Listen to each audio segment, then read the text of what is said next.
You want to go ahead and get started on...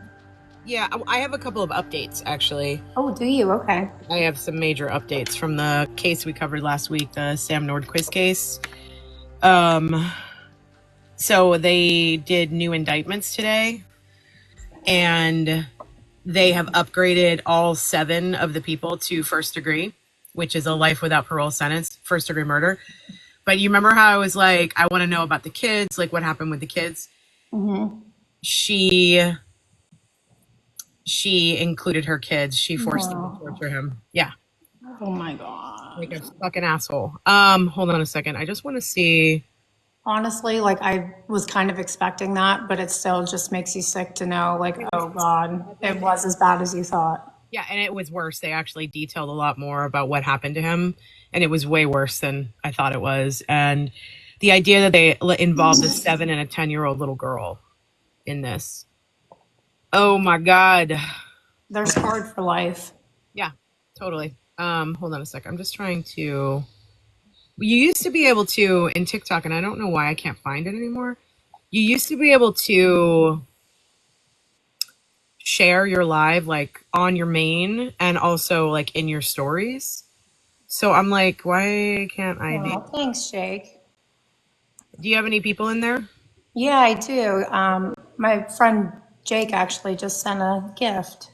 Oh, that's nice. It was. Yeah, so we are back with, I don't know, I'm just calling this True Crime Live. I don't really know if that's already taken or not, but the In-Between podcast, True Crime Live. So we'll say it that way. And last week I covered the Sam Nordquist case, and I just gave just the update again is that the charges have been upgraded to first degree murder for all 7 adults involved. And then Precious Arzwaga, who was the mom of the 2 girls and Sam's girlfriend, her charges were upgraded to first degree, as well as kidnapping and like coercion of minors to commit violent acts. And then the two of the guys were also charged with, hey, new followers, were charged with kidnapping and disposing of a body. So those are all the updated charges. They're still not calling it a hate crime. No. Still not calling it a hate crime. Not really sure why, but they're not. And I don't know.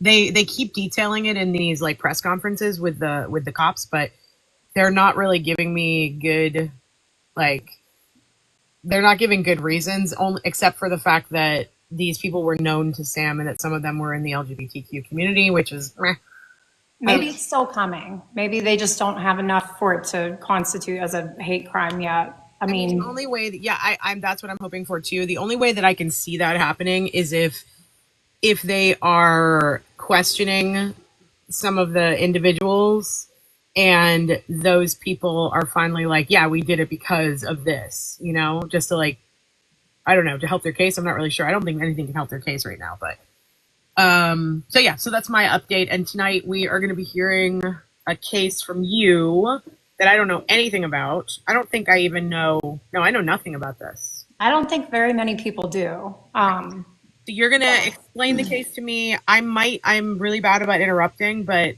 I might have questions. No, please do. Because I love to talk. I love to go back and forth like that. But the case I'm doing, it's basically the case that ignited my interest in true crime to begin with. Like it happened in my backyard, like literally in my backyard. And I'm from such a small town. And I think the population is like 250. Like it's small. Wait, this is in Morgantown? No, so this is technically in Pennsylvania. That's where I grew up. It's right across the border, though. Is it Point Marion? Very close to Point Marion. Yeah. So I don't want to give exactly where, because I don't like. Ooh, it's totally fine. I would just, if you grew up in Point Marion, that's where Jack also grew up. Oh, interesting. That's where his family house is. Yeah. Oh no, I have a friend who grew up there, and her parents still live there. Yeah. Let's keep that in our back pocket. I'm sorry, I'm thinking about all the other cases. No, Okay. that's what we have to do. We have to jump around. So population 250, go. So this was back in 2006, and I was 13 at the time. Probably pissed off on my family's. I forget how young you are. I know I'm giving away my age, but I was probably pissed off that I'm out in the middle of nowhere on my family's cattle farm as a teenager, and I want to be in town where all my friends are.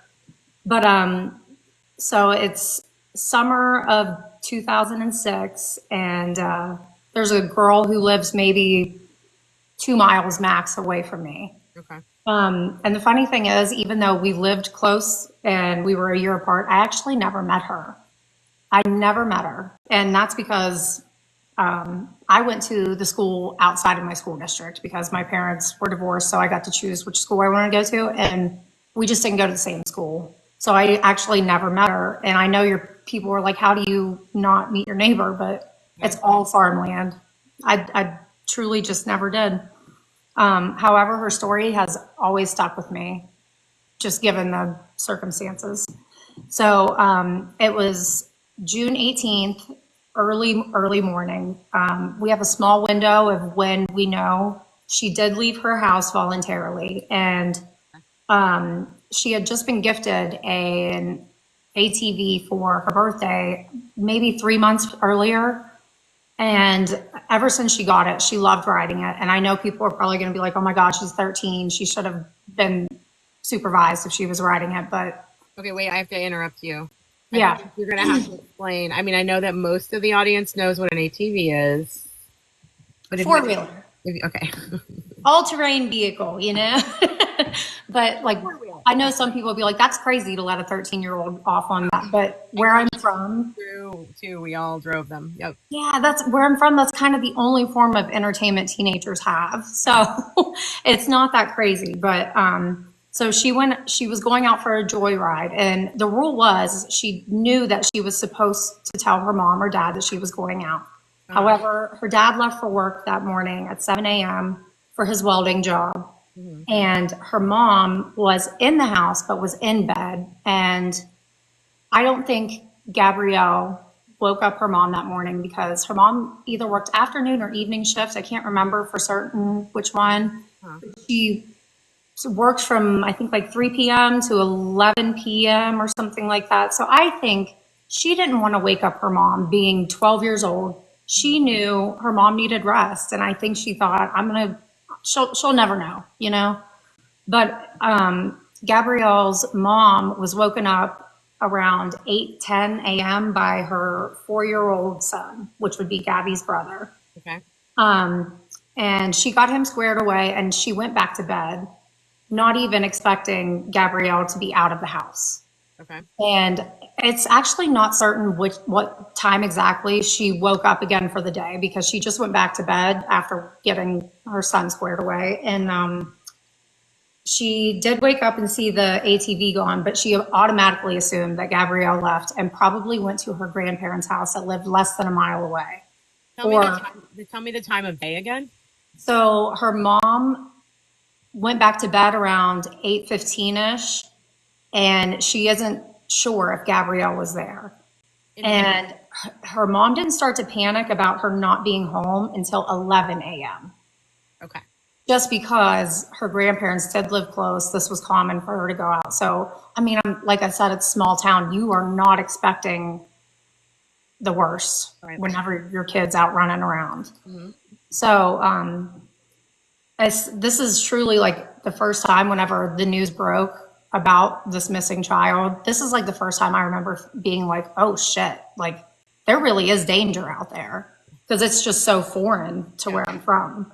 So just to show how close I was to this girl, like right here, the arrow, I'm not showing exactly everything, but you can see the X is where the crime happened. That's where one of my houses was. Oh, wow. Okay. It was backyard. So the day Gabby went missing, her mom decided that around 11:10, 11:15, she was too worried. She wasn't going to wait anymore. She got in her car. She got her son in the car. She took off looking for her. Okay. You can drive through the town, and she knows her usual spots of where Gabby would go. Okay. So she's out looking for her herself, you know, and I can only imagine her panic is probably growing every second because, you know, like once she's not here and she's not here, it's dwindling down where her daughter is. Right. So she has zero luck, and it ends up being the moment where she's like, oh my God. So she calls her husband home around, I think the record shows she called her husband at work at noon. So by the time she woke up, started looking, there was probably an hour that went by. Okay. Her husband's work was probably 25 minutes away. So he rushes home, immediately comes home. He gets his ATV out and starts looking through the back pasture roads, the middle of nowhere, the places only they're going to know. Right.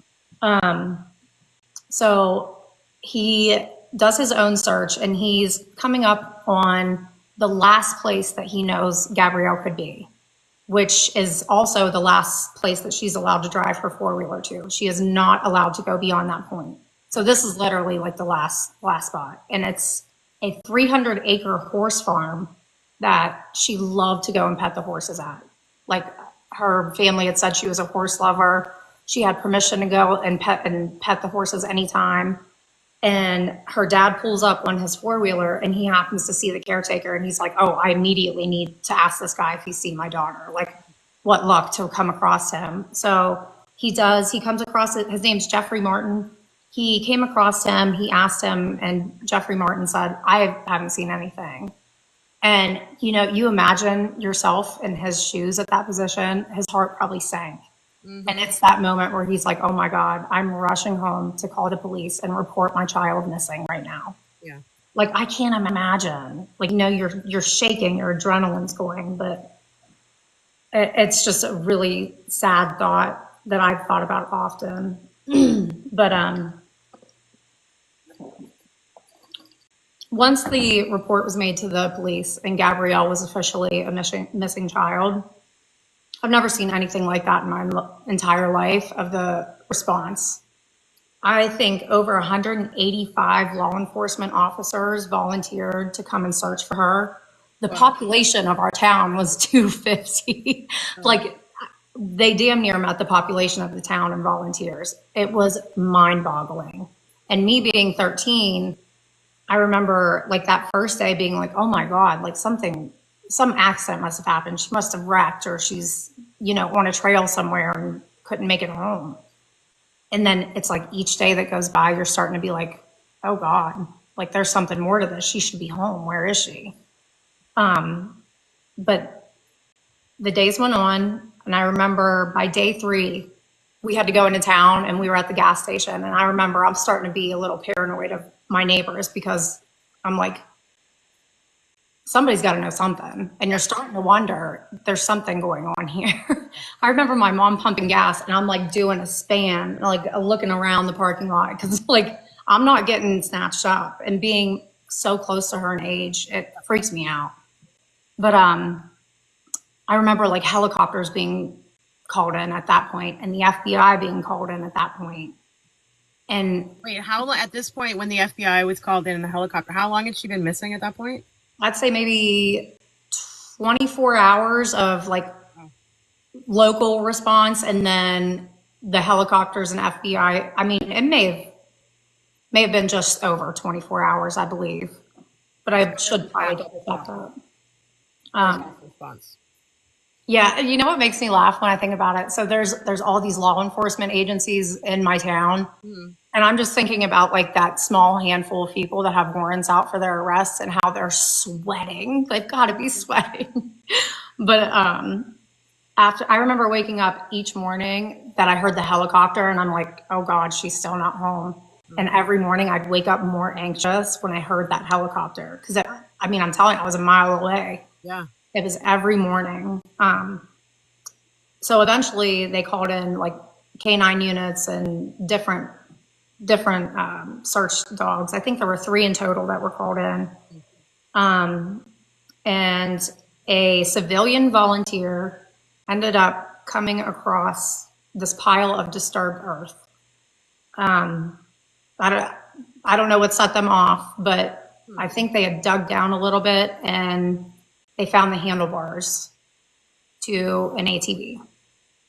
There was disturbed earth and they found just the handlebars. So I always heard it was a manure pile. That's kind of dumb of someone to just bury handlebars. I mean, like, that's going to be found. Well, when they started digging down, they found the entire ATV was buried underneath this pile. Gabrielle's ATV was found on this horse farm that she loved to visit under this massive pile of manure. Okay, so that's what I'm trying to understand, because obviously it would take way too much work to dig a hole and bury an ATV. So they put the ATV under a pile of manure. I believe it was one of the canine dogs had hit on this location, and that's what even sparked interest at that point.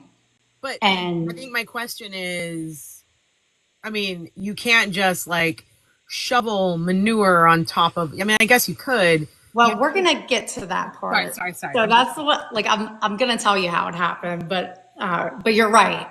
I would absolutely take a lot of work, and he made it easier on himself with something.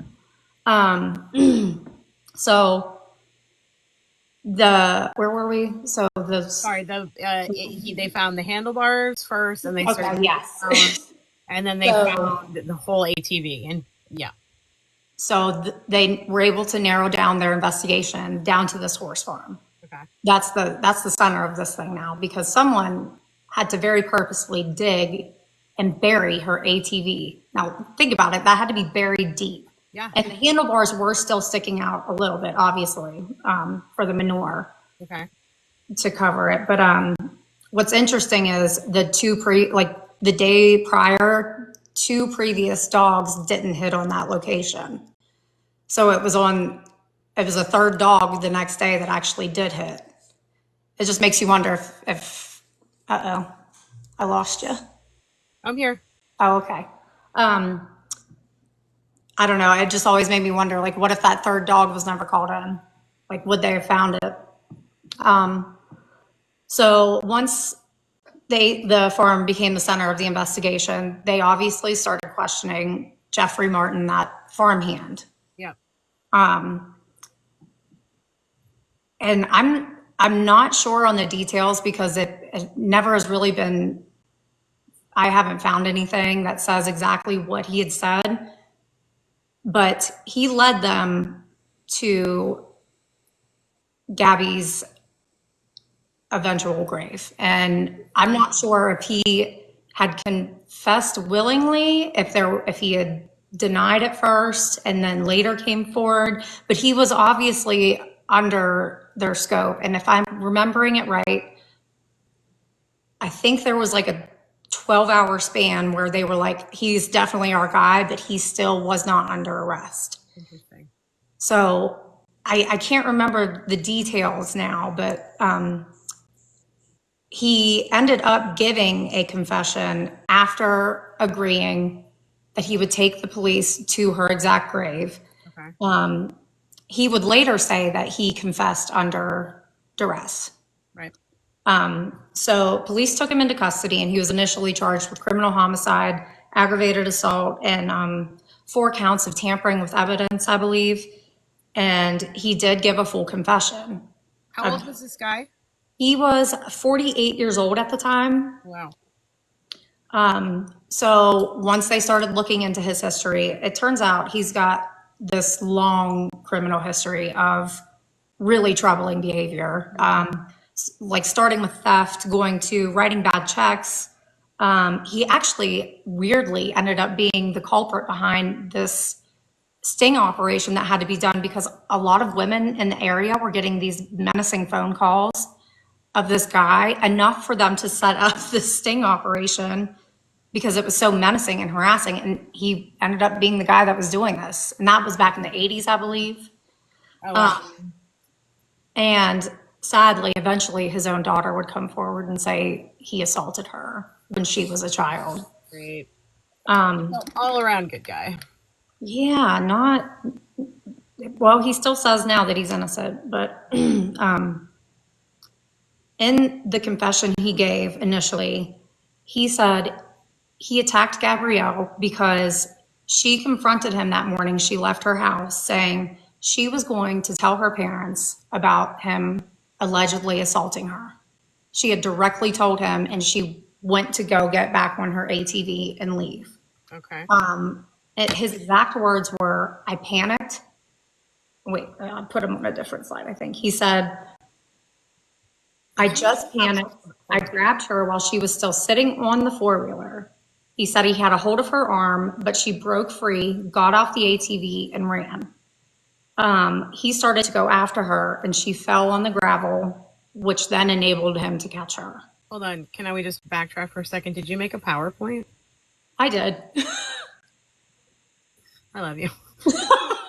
I love you too. Hold on. Let me just go back to my other slide. I'm like, I just pulled this shit out of my head. I don't know how you're doing. I mean, amazing. Good job. But oh my God, that's a lot of work. Okay. Because I need it for my brain. Okay. All right. But actually, Dr. Cyril Weck, you know him, he's that famed pathologist. He actually did her autopsy, and he confirmed that she absolutely was assaulted. He says later now that he never assaulted her, even though he gave this confession like when he was taken into custody, and it's very detailed, you know? Yeah. So Dr. Cyril Weck gave his opinion that she absolutely was assaulted. And in his tape confession, he said he used the farm backhoe to dig out spots to try and hide evidence. And he actually poured 100 pounds of lime into her grave, trying to assist decomp. Right. And basically get away with it, you know? I don't know.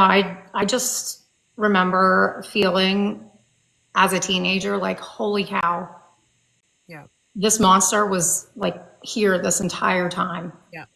And I don't know. It only felt right to like start tonight telling a story, since it's my first go at it, of like going back to my roots and talking about a person that a lot of people will probably never know her name, but No, I've never heard this case before. It's really sad. So like I said, he eventually recanted, and 2 years later he went on trial in 2008, and it was only a 6-day trial. The jury was made up of 6 men, 6 women, and they completely rejected his testimony because he recanted, and his testimony at trial was that the murder was committed by a mysterious man who ran out of gas near the farm where the defendant worked as a farmhand.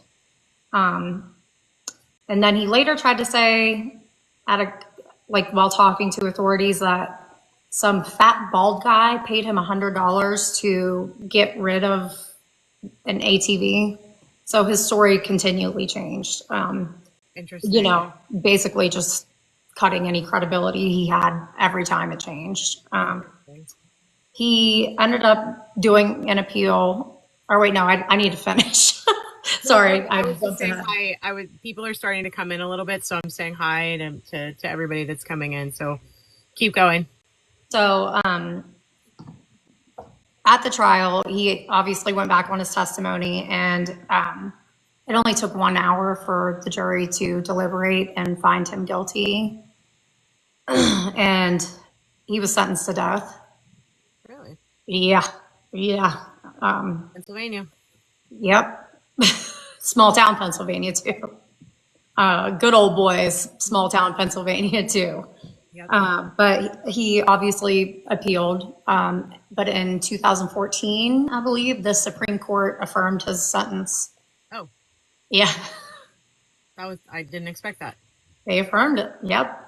So he's serving. There is now a moratorium on the death penalty in Pennsylvania. So he'll probably sit in prison for the rest of his life. He says now that he never touched her. Like, he only confessed because he felt intimidated by the police. A 48-year-old man. Yeah. And that's the thing. Like, I don't know. It's not always fun to like go through this type of case that's like cut and dry like this, but No, it's not about being fun. I don't think it's cut and dry. I think there's a lot of questions there, actually. It's just that thing that, you know, it's the worst case scenario that you imagine. Yeah. But where I'm from, it just doesn't happen. So literally, I don't think any of us expected it. And I don't know, I've carried that case with me, even though I never met the girl. It's carried, I don't know, it's been like a weight on me because I felt like wrong place, wrong time. That could have been me. Yeah.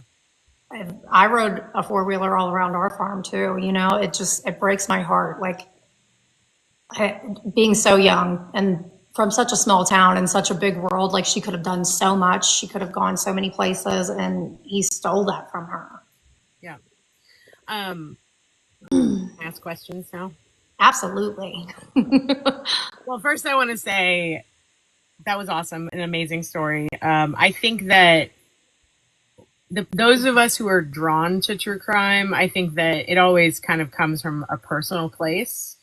So either you're a victim of a crime or you witnessed a crime or you come from a place that had a case that, you know, affected you peripherally. So, you know, that's why Pam Smart is what got me into true crime. That's why I did the first season about Pam, you know, so I understand. And I was drawn to that case because I was 15 and the people who murdered her husband were the same age as me. And they lived right down not right down the street, but they were, you know, just a few miles down. In order for me I was able to not put myself in their shoes, but see how some people could have been manipulated, kids could have been manipulated. And I think that true crime is very personal sometimes. But my questions about this case are this. So do you know if she had any siblings? She did, yes. And I believe there were some half siblings as well. Okay. So basically got up in the morning, she jumped on the ATV, she went out and was doing like her normal things. My question is this. When she would go to the horse farm to visit the horses, was the owner the one who was like, she was close to, or was she close to the farmhand? I don't think she was necessarily close to them. I just think that she had asked permission to go and pet and visit with their horses, and they allowed it. I don't know that for certain, though.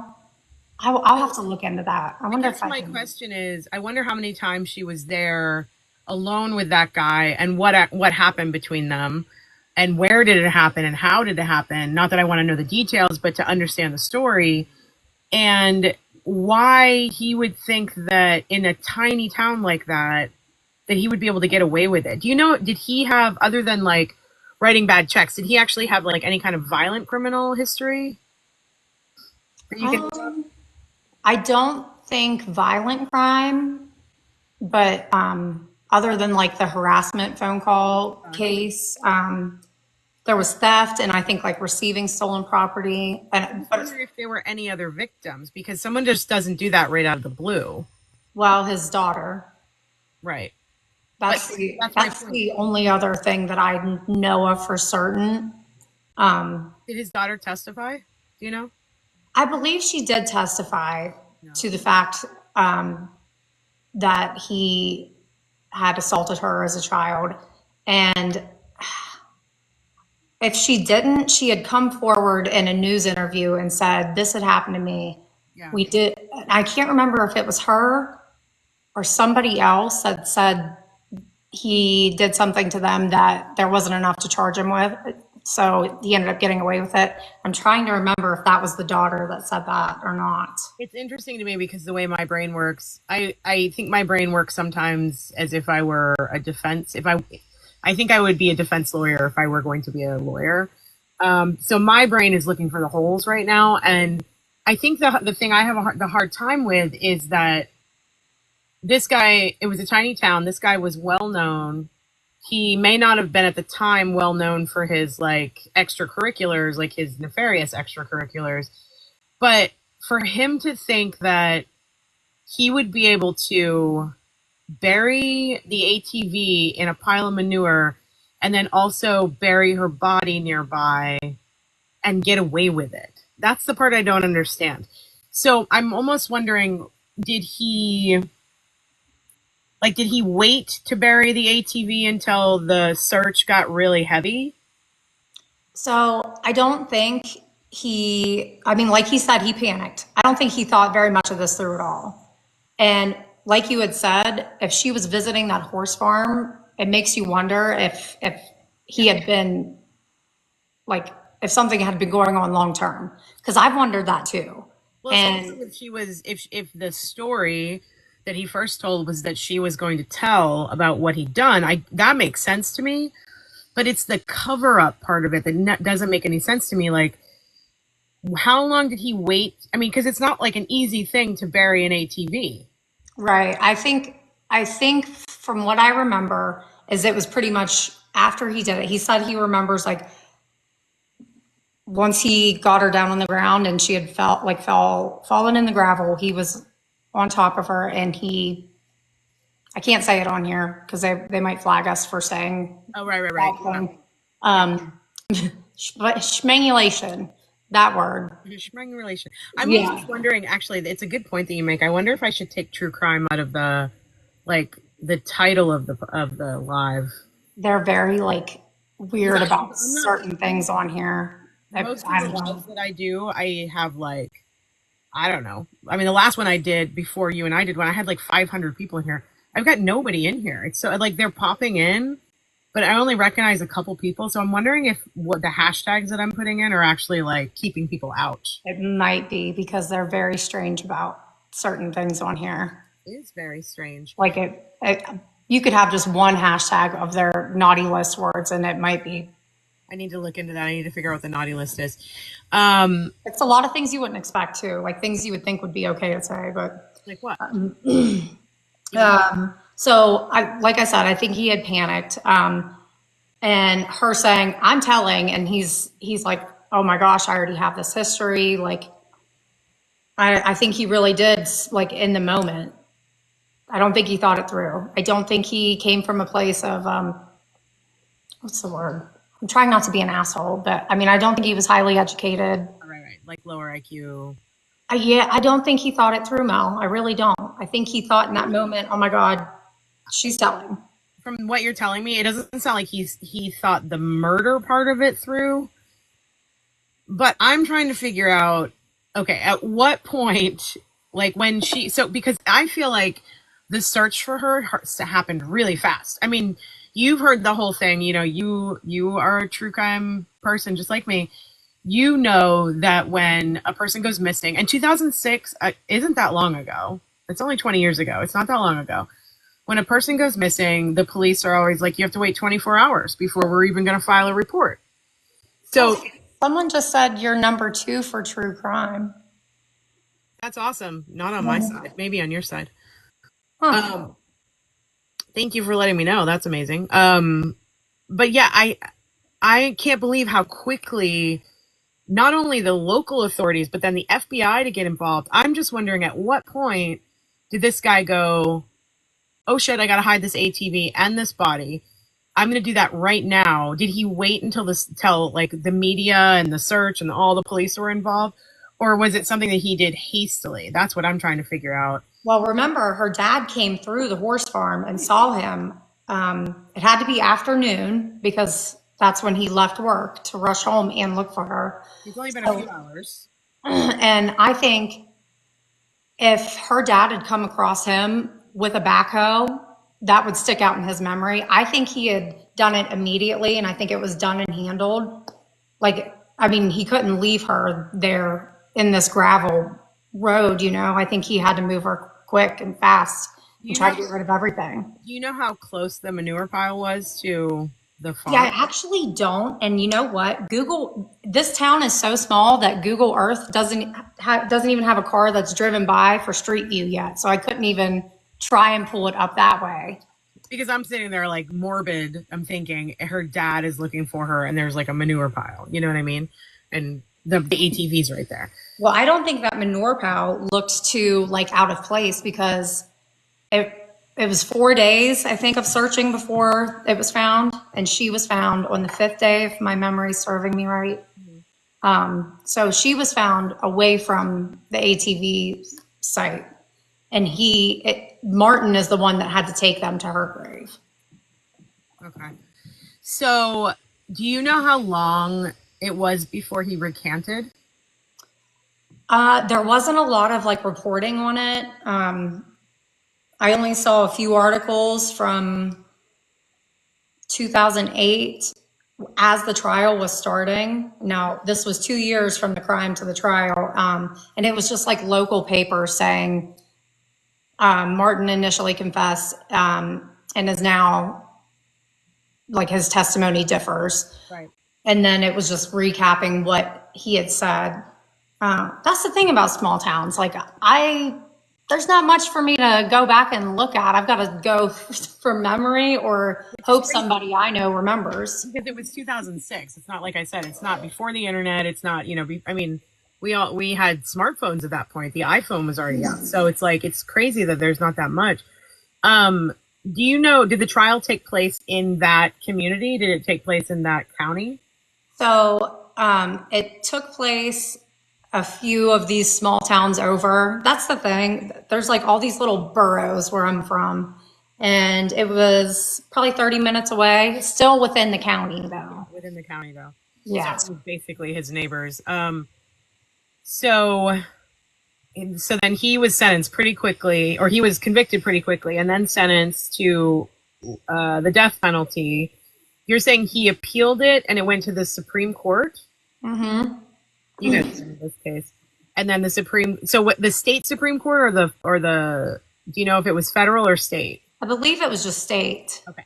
But I should double check that now that you're asking. I can't imagine. I think more people would know about it if it had gone to federal, but so the state Supreme Court, I'm assuming, is who upheld the death penalty.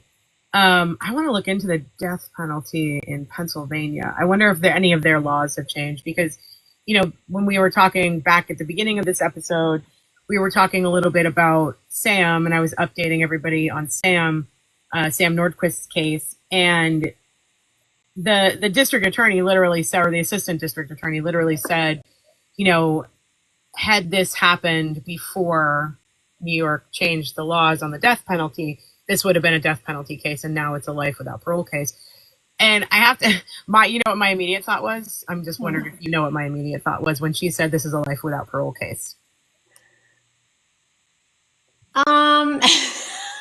I have a feeling, but... Do you know what my thought was, though?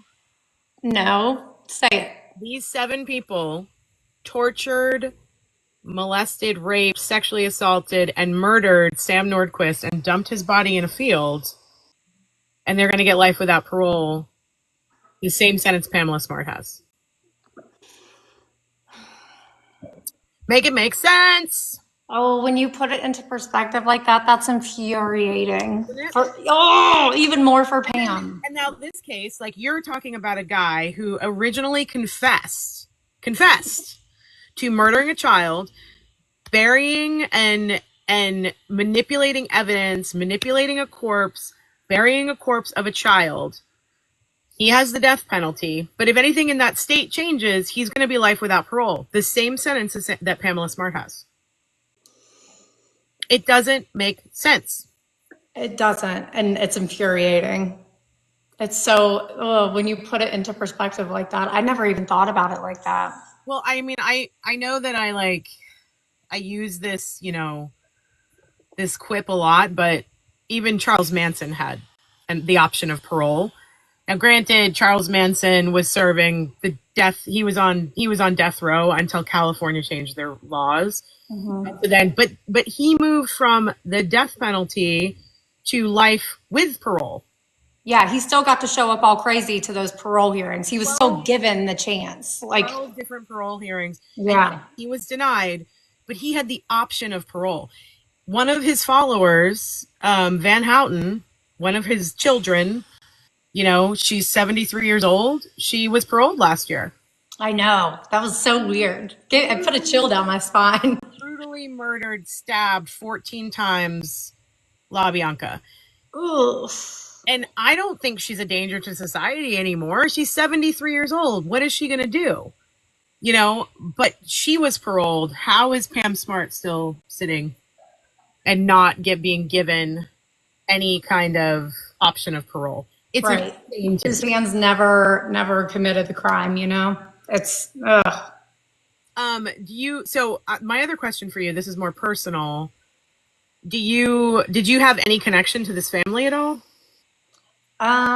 I know the last name, obviously, just, Like you didn't go to but school with her or anything? no. So I did see in her obituary, if it's the same person, I might have actually gone to school with one of her half siblings, and I never realized it at the time. If that's the same person, that went to my school. That's so crazy. Look, I'm double fisting caffeine. Coffee and Diet I'm Coke. like so trying to stay. I mean, well, I'm not trying to stay awake, but I'm just like, it's been a day. But yeah, we had a. Do you remember? Did you ever hear the story? This might have been a little bit before your time. Did you ever hear the story of Jessica, the pretty much like the milk carton girl? The reason why. Midway? No, oh, I can't remember what. This is how crazy it is. I can't remember what her last name is because we only called her Jessica. Um, was she the girl that started the Amber Alert? No, no, no. This is much earlier. This would have been like, hold on, let me see. Oh, I gotta know. It's gonna drive me nuts. No, let's see. Lunsford. No. No? Damn it. How awful is it that we're like, this Jessica, no, this Jessica. Let's see. I'm gonna find it. Hold on.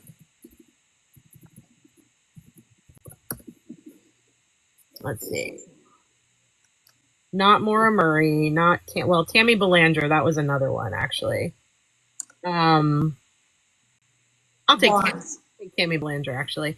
So in New Hampshire, where I grew up, in 1984, Tammy Belanger was walking to school when she went missing, and a suspect was convicted of burglary and indecent exposure in Florida in 1992 and died in 2012. That's the only suspect they ever had for this kid. So in 1984, I don't remember how old Tammy was, but I was 8.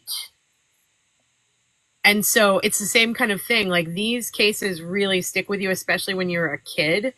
But where's Jessica? Jessica's like the most famous missing person kid. Jessica. Hold on, I gotta find her.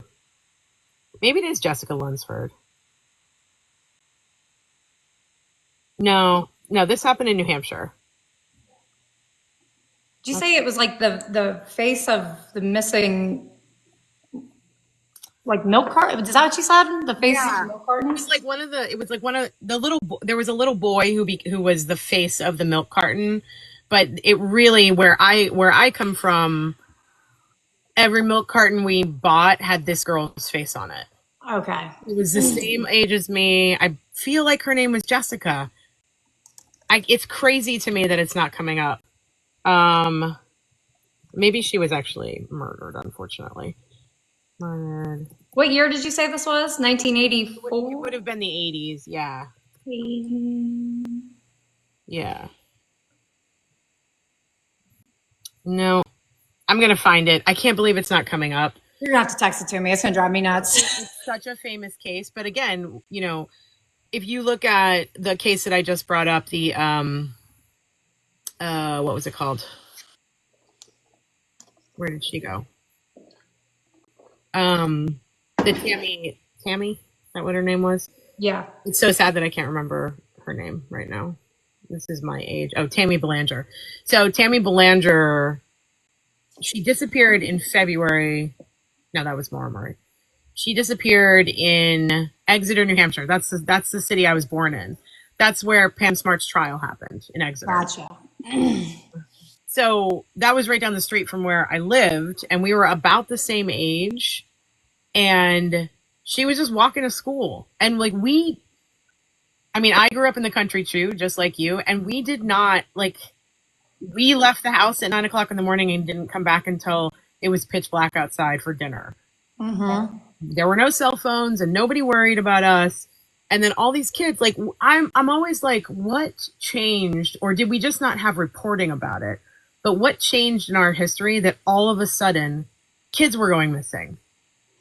I don't know. I feel like you really saw it like start to like increase in the 80s, like with the Atlanta child murders and like Are you like interested? Fox Island, like stuff like that. Like that stuff was crazy. Have you listened to Atlanta Monster? Oh my gosh, yes. Crazy, crazy.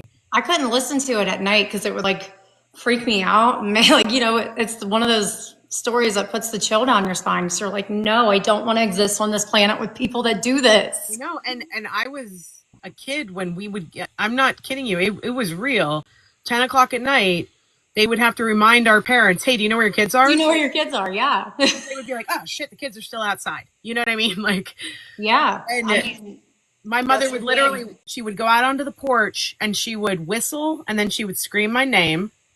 And wherever I was, if I wasn't within like a mile radius and could hear her, then I was in trouble because I couldn't hear her, which means I was too far away. mm-hmm. But if I didn't come immediately, oh my God, I was in so much trouble.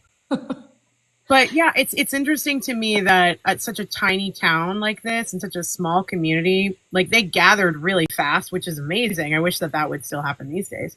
Yeah, that's what I had said initially. Like, I'd never seen anything like that in my life. And I don't think I've ever seen anything since in my town anyway, but nothing like this has happened. Yeah, and then for the FBI to get involved that quickly and for them to really mobilize and bring the dogs out. I mean, that kind of shit doesn't happen. You know, like I said, most of the time you can't even put in a missing persons report for 24 hours. I mean, look what I think it was the circumstances too. Like thank God it's not one of those cases where you hear the family saying, we tried to report them missing. They said, we'll come back. I think her being a minor probably helped with that. I think her not being in any of the usual spots obviously set off a red flag. Like, I think the circumstances were just right for the cops to do exactly what they needed to do. Yeah. For her. My brain's going, did nobody see the ATV tracks? Like, there had to have been tracks. Right? Oh, I'm sure they were everywhere though, Mel. It's how do you decipher which one's which? That's a good point. Good point. I mean, people ride those all the time. I remember hearing them nonstop. My mom used to get so mad at night when I was like a little kid because everybody was riding. It's just normal for there. Yeah, I grew up next to the raceway. So in the summertime, all you could hear all summer was like, and I also grew up this is so funny to me because you would think with what I'm about to tell you, there would be a lot more like weird shit happening in the neighborhood I grew up in.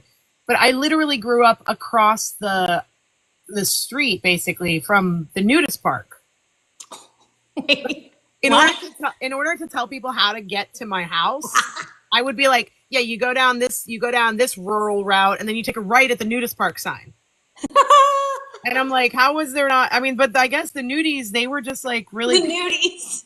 They were just like peace loving, hanging out. Like they would literally be on our local news. The local news would go to interview them and they would all be out like playing volleyball, buck naked. And just be like, yeah, it's such a great community here. We love it, you know? And it's like flopping peckers everywhere. And if I ever went over there, my mother wouldn't let me go over there and be naked. She would make me wear this like t-shirt that went down to my ankles to go swimming. But like, you would think that there would be more like weird shit happening in the community I grew up in just because the nudies live across the lake, you know? I mean, that automatically makes things weirder no matter what. But yeah, no, they didn't do anything wrong except for they probably did some crazy shit with each other, but they didn't like come outside of that and like hurt children, you know what I mean? So I don't know. It's a very different world. And when we were talking about how long it takes to report something these days and like, you know, Sam Nordquist, to go back to that, he was missing. His family reported him missing. I think it was, I'd have to look back at my notes, but it was at least a month. More than a month probably before he was found dead. And the cops treated it like, you know. That's just it makes you so sad. Like, why didn't he deserve that? Yeah, we don't put out missing person flyers. This isn't a true crime episode, bullshit like that. And I'm like, imagine if that had happened. He would have had so much more time to hide evidence, to hide the body, you know, all that. And it's just, I think it depends on where you live, what time frame it is. Because again, 2006 doesn't seem that long ago to me. It really doesn't. Right. I remember where I was and what I was doing in 2006 and what kind of phone I had. You know what I mean? Like that doesn't seem that long ago to me. But It's really not. I mean, when you think about it. yeah, and then I'm thinking about, the Gabby Petito and Brian Laundrie of it all, and it's like what they got away with in hiding him. Do you know what I'm talking about? You know the case. Yep. Yep. Did you watch the latest documentary? So on Netflix? Yeah. I actually haven't, no. Watch it.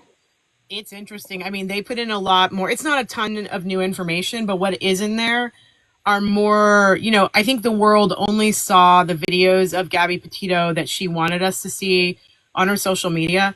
Yeah. This new documentary goes into found footage, basically. So it's all the behind the scenes video. And you get to see more interactions between them, and it's very uncomfortable. Like he was definitely an abusive partner, and she was doing a kind of okay job hiding it. Yeah. There's a lot in there, and it's messy.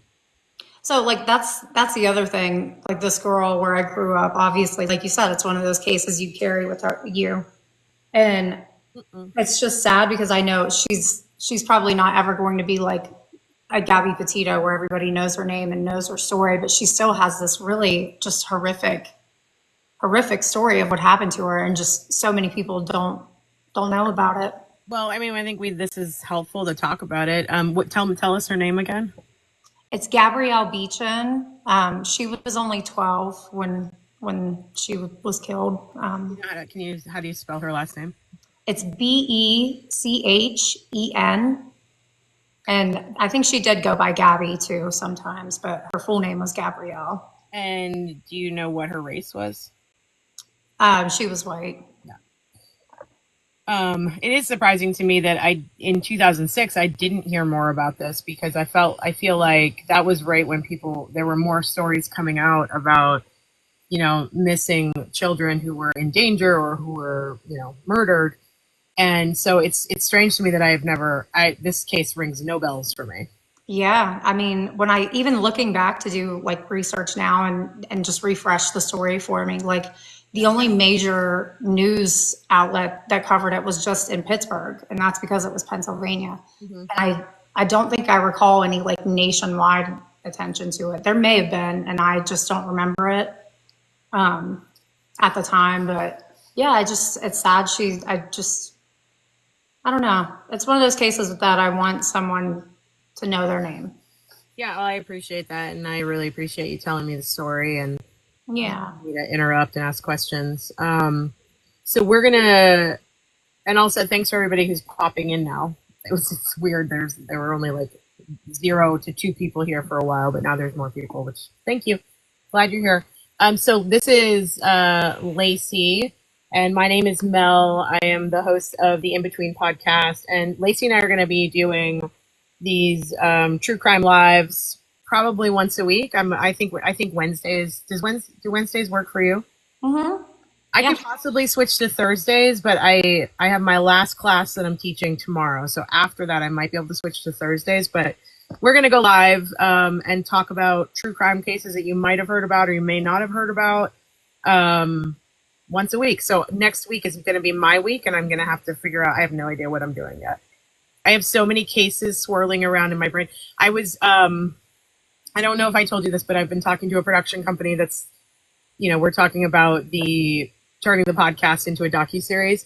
Mm-hmm. And they were like, just send us a list of some of the cases you're thinking about covering. And I was like, you really want me to do that? And I sent them a spreadsheet with 26 cases. And they were like, this is very thorough. And I was like, yeah, because that's what my brain does all day long.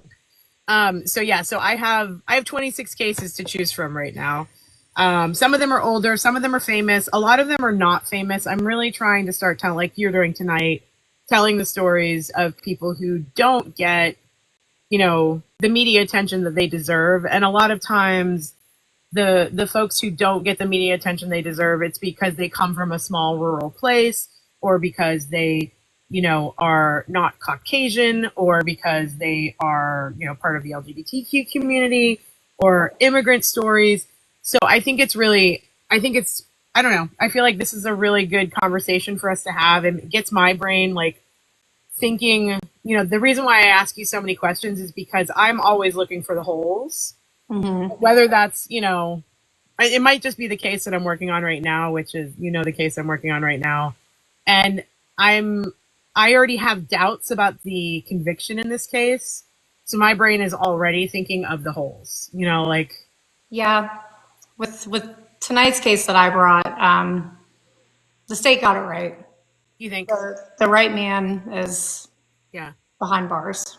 So let me ask you one other question then. When he recanted, and you said he had several stories. How long was it between his confession and his recantation? I really don't know. Okay. There's not much that shows. I'd have to go through and pull up all of his different court documents and stuff and see if I can find something in there. But I couldn't find anything solid on a timeline for that. Yeah, that's really interesting. Anytime that there's a recanted confession, I always question it, because it's either, if you look at like the Central Park Five, those boys were coerced and they were abused and they were threatened, and it makes sense that or if you look at like the Stephen Avery case, with his nephew was a lower IQ individual and he was coerced into that confession. That's my opinion, obviously. But whenever there is a recanted confession, my first question is, well, it's two things. I think it's one of two things. They were coerced by the police and they recanted, or a lawyer became involved and said, you confessed to this and I wasn't there, you have to recant it. So I'm assuming— I don't believe he asked for an attorney right away either, because there was this tape confession. Oh, wait, actually, I remember one of the authorities testified that they told him 3 times that he was entitled to an attorney. And he refused? Yep. He went ahead with the confession that they taped and was later used against him. It was a 3-time reminder about that. So I would say this: by the time he got to trial, he had an attorney. So at some point, his attorney was like, "You're going to recant your confession." More than yeah. And whenever you look at like his history with harassment towards women, and if you believe his daughter's claim that he assaulted her. Oh, I lost you. Sorry about that. Okay. I think his recant was him saying, oh shit, I don't want to be here for the rest of my life. I don't want to have to go to prison for the rest of my life. But I think he did do it. I mean, I believe he probably did it as well. I'm just asking the questions. I'm always playing devil's advocate. Right. I mean, I of course I had to think about it after, going through and seeing. But I think he had tried to file his appeal on evidentiary issues and then the coercion claim from the police. And I'm curious now, I believe I saw an article that said that he believed that there could be some DNA testing that could possibly rule him out. Well, that was one of my questions. I was thinking about how to pose it, because if the vehicle and the body are covered in manure and dirt and lime, I don't know how much DNA evidence is going to be there. I mean, I suppose fingerprints could survive that. I suppose touch DNA. I just don't know. I mean, it was 2006. So even though DNA had been around for a while, there was probably still some, questionable science behind that. One of the things that I think has really embedded itself in me recently with the cases I've been looking into is this idea that we can be very convinced, like a jury can be, that someone is guilty. I'm not questioning your belief at all. And I'm only saying this because it's something I've been really thinking about, and I've been trying to look at every case and say, if I were on the jury, what would I do? In this case, I would have convicted him if I had been on the jury.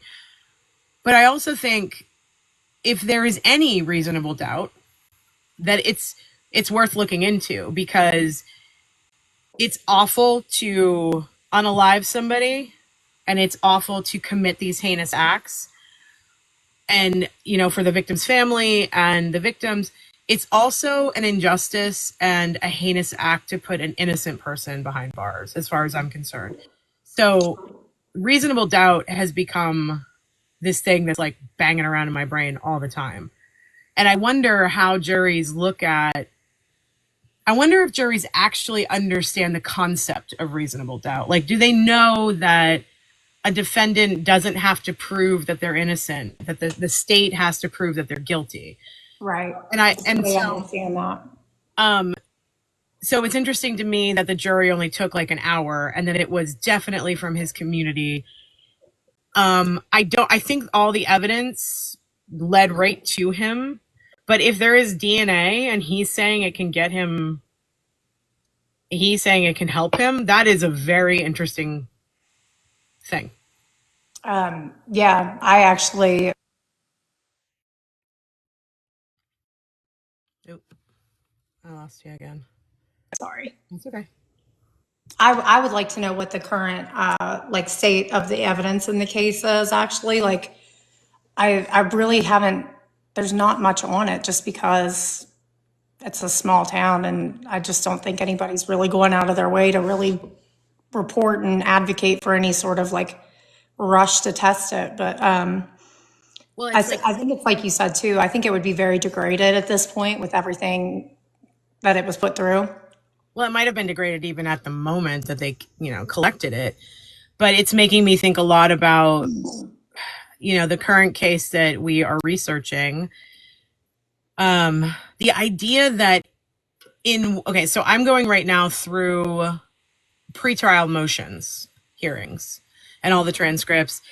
There were the 2 trials. I'm going through these pretrial motions, and in one of the very first pretrial motions, is a request for his samples, right? So the defendant's samples, so blood, semen, you know, all that, hair samples, everything. And I know that he's completely excluded from all of the DNA that has been captured in this case. To me, if I'm sitting on a jury, now granted, this was the early 90s, mid 90s, so DNA was sort of a newish kind of thing for juries especially, and it was super like scientific and complicated. I don't think anybody fully understood it, including lawyers and judges and everything. When DNA is collected at a crime scene, and that DNA directly relates to the crime that happened, and the person who is on trial for that crime is completely excluded, to me, as a juror, that's not guilty. Yeah. I mean, but at the same time, is there a chance that there could have been some sort of contamination? But excluded. Contamination, sure. So for our case and this that we're researching for this specific scenario, yeah, I do have issues with it too. I don't understand. I don't want to have issues with it. Honestly, I want to believe that they got the right person, because that person has been sitting in prison for 30 years. But if they didn't get the right person and DNA existed at the time, then what the frig does that say about our justice system, that 12 jurors, a lawyer, and a judge sat there, here's all the DNA evidence, and it's a plethora of DNA evidence, and that one guy that you are charging is completely excluded from it. Yeah. How does that move forward in our society? I think it's that eyewitness testimony is probably what got them, or the witness testimony. But yeah, I completely agree. I don't understand if it showed it excluded him, I would have a really hard time doing a conviction. Yeah. I would. And that jury, it was the same kind of thing. It was just a very quick, I think it might have been like 3 hours or something like that. And the jury came back like that. And there's a lot more than just the DNA that gives me doubts, but Well, I think the whole jury pool was very, very contaminated with media stuff too. Well, the first trial, the second trial, I would say the second trial as well, but the second trial was moved to a different county. Right, but I still wonder, like, where that, I think it was, do you remember what county it was moved to? Yeah, it was. I can look it up. I have the doc. I have the motion hearings right here. Oh shit! Kanawha County, maybe? I think it begins with a C. Hold on a second. I will tell you. I'm gonna open my drive. Hold on. My drive. Okay, trial 2. Transcripts. So the only reason I say that to begin with, though, is just because with the university being in Morgantown, a lot of stuff about Morgantown is reported on throughout the, entire state. So I think media about Morgantown could have definitely made its way down to where his second trial was. Yeah, and it's sort of a hub too because it's got the university and and all that. So it took place in, I have no idea how to pronounce this, so you're gonna have to help me. Kanawha? Yeah, that's a Kanawha County. Kanawha. See, and I thought in my brain it started with a C because I had heard it but not read it. So Kanawha. I always want to pronounce it Kanawha, but it's oh shit. Now I'm gonna have to have Scott come down and make sure I'm saying it right. Where are you, Scott? I think he's upstairs with Bexley. Kanawha? Are you sure? Is it Kanawha? Yeah, that one. Kanawha. That's the right way. Okay. That's why I thought it was a C because I'm like I'm spelling it in my brain like with a C, but yeah, Kanawha County. So the first and there's also I'm learning so much. I've been hearing about this story for at least the past 4 years, and there's so much that I didn't realize. I mean, this trial, both of these trials, are so beyond fucked up, and the idea that I don't want to get too far into the case because I'm going to be covering it on the podcast, but the idea that there were 30 assaults. There's so many. 30. And this was just 3 of them. And there was no DNA evidence. It's like, to me, if I were on that jury, it reads like, oh, we got to get this guy and we have a really good suspect. So let's just put it all on him. That's the other thing I don't really understand about this case is, now I know you don't bring every victim to trial with you. You're not going to have 30 witnesses, and you're going to do the ones that you think have the strongest case. But where are the rest of the victims? Like, why haven't we heard from them? Very good question. And one of the stories that has been told to me by the family, I'll tell this really quick story and then we can hop off. One of the stories that was told to me, this blew my mind. Okay, so what I haven't figured out based on the story and based on my research yet, one of these victims, I don't know if it was one of the 3 or one of the 30, and excluding the 3. In court, the prosecutor, both prosecutors were women in the trial, in the first trial. In court, when they were asking about the DNA evidence, she literally says in court, well, the DNA evidence, it was difficult for us to really pinpoint what was happening with the DNA because this woman was so promiscuous that there was DNA all over the sheets. So it was hard to differentiate the DNA because there were so many men in her bed, blah, blah, blah, blah, blah, right? So many years later, the guy who's convicted, his sister found the victim, this woman. She lives in New England, traveled to New England. The woman agreed to meet with her. And she said, I want you to understand what they said about you in court, because she wasn't in court. Oh, she wasn't there. And so when his sister told this victim what had been said about her in court, she was like, oh my God, that's absolutely not true. I wasn't promiscuous. I wasn't any of these things. The prosecutor in the case, a woman prosecuting a case that involves 30 sexual assaults, slut-shamed one of the victims in order to make an argument that the DNA was difficult. Yeah, she threw her victim under the bus to build her case up a little bit. A victim who didn't even know that was happening and was like, I was absolutely not me. I was not like that. Oh, that's such a shitty thing to say. This case is messed up. So anyway, but we're going to be getting into it. So next week I will bring a case, one of my 26 cases that I'm working on right now. And I'm actually I'm meeting with production tomorrow to talk about season 2 of the In Between podcast.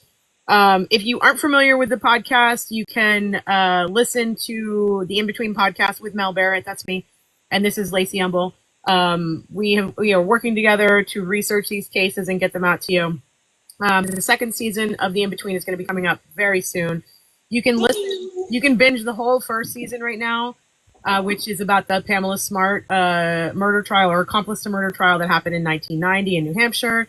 It's on Apple, Spotify, wherever you get your podcasts. So yeah, you can binge all 8 of the episodes, and right now we're putting out bonus episodes. So I think on Tuesday of this week, we released a bonus episode with someone who's very, very, very close to the case of the brother of one of the boys who was convicted of this crime. It's a really interesting interview. Next week, I believe, is going to be, well, I don't want to tell you what next week is going to be because it might be a big one. But anyway, so if you want to check it out, go to Apple, Spotify, wherever you get your podcast, and you can binge the whole first season of the In Between podcast with Mel Barrett. And season 2 will be coming shortly. I'm going to be putting out some more episodes probably in the next couple of weeks. I'm going to be doing that live reading of the habeas, which I'm really excited about. Yes, I'm very excited for that as well because I need someone to interpret for me. Yeah, I think it'll be interesting. I will say this, Matt, the lawyer, is really, he knows how to speak to a layperson. That's why I love talking to him, because he can explain the law to me. So when we go over the habeas, the habeas itself is actually really easy to read. There's just a lot of case law in there. So I want him to sort of walk me through his thought process and all that stuff. So I keep sort of hinting at this, or I don't think I'm hinting, I'm actually being pretty overt. But we are actually putting together, I think, a live town hall in New Hampshire. Is it going to happen, you think? So I'm starting to have meetings about it tomorrow. So definitely keep me posted. Yeah, so Pam will be calling in to those. That I don't know what to even expect from that. It's going to be crazy. So. Well, I went really well the first time we got to hear Pam talk to us, and I am just going to pray that it goes that well again. It'll be a little different because we're doing it in New Hampshire. I mean, the audience that we had for the live with Pam was, I don't want to say they were supporters, but they were definitely like more open to hearing her story. Yeah. It's probably going to be a little bit more volatile when we do it in New Hampshire, but we'll see. It absolutely is, but let's just remain hopeful now. All right, so I say this time, 8 p.m. next Wednesday, we do this again, and I'll bring a new case. Sounds great. All right. Thanks, Lacey. I appreciate you. And thanks, audience. Thanks for everybody who stopped in, who I don't know. Yes, thank you all. You're amazing. Please keep coming back, and please tell your friends. Okay. Bye.